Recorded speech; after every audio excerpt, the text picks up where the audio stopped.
नमस्कार, आप देख रहे हैं द हिंद 24 न्यूज और मैं हूं आपके साथ साक्षी निर्वाण। आइए नजर डालते हैं आज की कुछ खास खबरों पर। नैहाटी नगर पालिका क्षेत्र में आज सीपीआई एम की ओर से विरोध प्रदर्शन और डिप्टीशन कार्यक्रम आयोजित किया गया।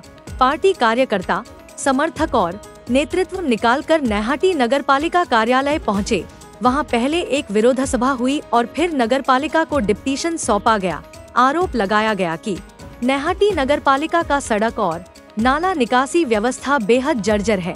थोड़ी सी बारिश में ही अधिकांश वार्डों में जल जमाव हो जाता है। नगर पालिका द्वारा संचालित मातृ सदन अस्पताल में भ्रष्टाचार है। अवकाश प्राप्त कर्मचारियों को पेंशन नहीं मिल रही। आईसीडीएस कर्मियों पर जनप्रतिनिधियों द्वारा मानसिक दबाव और अत्याचार किया जा रहा है। इस विरोध सभा में मौजूद थे सीपीआई एम पश्चिम बंगाल राज्य समिति के सदस्य और पूर्व छात्र युवा नेता सायन द्वीप मित्र, सिटू की अखिल भारतीय नेता गार्गी चटर्जी, कोलकाता हाईकोर्ट और सुप्रीम कोर्ट के प्रख्यात वकील एवं सीपीआई एम नेता फिरदौस शमीम ने मीडिया से कहा कि शिक्षा विभाग को सुप्रीम कोर्ट के आदेश के मुताबिक भ्रष्ट तरीके से नौकरी पाने वालों की सूची जारी करनी होगी। इसमें यह भी सामने आएगा कि किसने पैसे लेकर ये नौकरियां दी। नौकरी चोरी और नगरपालिका नियुक्ति भ्रष्टाचार को लेकर हमारी लड़ाई जारी रहेगी। इस प्रदर्शन के चलते नैहाटी नगरपालिका और आसपास के क्षेत्र में राजनीतिक माहौल गर्म हो गया है।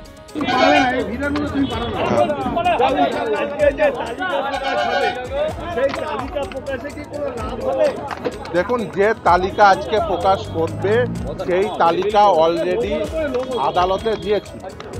সেই তালিকা কিন্তু সম্পূর্ণ তালিকা নয় এবং এই সংখ্যাটাও এই শুধুমাত্র দুটো নিয়োগ প্রক্রিয়া অর্থাৎ নবম দশম এবং একাদশ দ্বাদশ মিলে কখনোই 1900 নয়, তার থেকে সংখ্যাটা অনেক অধিক, অনেক বেশি। তারা এই যে তালিকা দেবেন সেই তালিকা আমরা দেখব যে সেই তালিকা সঠিক নাকি বেঠিক।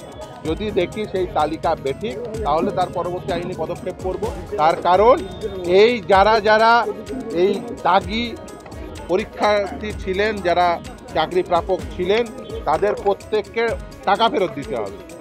তাহলে যদি প্রত্যেকের কাছ থেকে, প্রতিটি দাগির কাছ থেকে টাকা ফেরত না নেন তাহলে সুপ্রিম কোর্টের যে নির্দেশ সেই নির্দেশকে অমান্য করা হয়। এবং শুধু তাই নয়, প্রতিটি দাগিকে কোনোভাবেই এই আগামী পরীক্ষার যে পদ্ধতি হবে অর্থাৎ আগামী 7 তারিখ এবং 14 তারিখ সেই পরীক্ষায় তাদের অংশগ্রহণ করতে দেওয়া যাবে না। যদি দেন, দাগিদের যে সংখ্যা সেটাকে কমিয়ে দাগিদের কোনোভাবেই ব্যবস্থা করে দেন তাহলে সেটা কিন্তু আদালত অবমাননা হবে, আদালতের নির্দেশ কিন্তু ভায়োলেট করা হবে। দেখুন, তালিকা যদি স্বচ্ছ হতো, যদি দুর্নীতি প্রথমে করেছে তারপরে যদি স্বচ্ছ তালিকা দিতে পারতো যে হ্যাঁ এরা দাগি আর বাকিরা অদাগি, তাহলে তো এই নিয়োগ প্রক্রিয়াটা বাতিলই হতো না। এই নিয়োগ প্রক্রিয়া কেন বাতিল হয়েছে? তার কারণ স্বচ্ছতার সঙ্গে ইভেন যে কাদের কাছ থেকে চুরি করেছি সেটাও অস্বচ্ছ। সব থেকে ভালো হতো এরা যদি এই তালিকা দিতে পারত যে এদের কাছ থেকে আমরা বাজার থেকে টাকা তুলেছি, এদের কাছ থেকে টাকা নিয়ে আমরা চাকরি দিয়েছি, তাহলে এই তালিকা স্বচ্ছ হয়ে যেত। ইভেন এরা চুরি করার পরে কাদের কাছ থেকে চুরি করেছি এটাও স্বচ্ছতার সঙ্গে বলতে পারে না। মানে এরকম একটা অদক্ষ অকর্মণ্য আছে যে যাদের কাছ থেকে যত ফিরদৌস শামীম কলকাতা হাইকোর্টের আইনজীবী নৈহাটি কর্তৃপক্ষকে দাঁড়িয়ে হুঁশিয়ারি, কি বলবেন আপনি? নিয়োগ দুর্নীতি সহ একাধিক। আমি তো একটা জিনিস বুঝতে পারলাম না, নৈহাটি কর্তৃপক্ষকে হুঁশিয়ারি মানে কোন কর্তৃপক্ষ? পৌরসভার কর্তৃপক্ষ। সেই পৌরসভা কর্তৃপক্ষকে উনি কি হুঁশিয়ারি দেবেন? ওনার আমার তো মনে হয় না উনি নৈহাটি পৌরসভাকে উদ্দেশ্য করে পৌরসভায় কিছু বলেছেন। তার কারণ আমি শুনতে পেলাম যে ওনারা বাইরে পৌরসভার ওখানে রিক্সা স্ট্যান্ডের ওখানে একটা জায়গায় করে ওনারা একটা অবস্থান করছেন। অবস্থানটা শেষ হয়েছে কি শুরু হয়েছে জানি, শেষ হয়েছে কিনা জানি না। কারণ ব্যাপারটা হচ্ছে উন্নয়নের পক্ষে যারা নেই, যারা উন্নয়ন নৈহাটি পৌরসভায় যদি বলা যায় বিগত দিনে নৈহাটি পৌরসভা যারা ইট গাঁথেনি, নৈহাটি পৌরসভা একটা রাস্তা 8 ফুটের রাস্তা 9 ফুট করেনি, নৈহাটি পৌরসভা পানীয় জলের ব্যবস্থাটা মানুষের কাছে মানে ভালোভাবে পৌঁছে দিতে পারেনি, নৈহাটি পৌরসভার কোনো রকম একটা নাট্যমঞ্চ তৈরি করতে পারেনি, নৈহাটি পৌরসভায় মানুষ এসে রাত্রিবেলা স্টেশনে বসে থাকতো, একটা যাত্রী নিবাস করতে পারেনি, নৈহাটি পৌরসভা একটা লজ করতে পারেনি। নৈহাটি পৌরসভা একটা ছোটোখাটো অনুষ্ঠান করার মতন একটা অনুষ্ঠান বাড়ি তৈরি করতে পারেন, তাদের মুখে মানায় না কথাটা।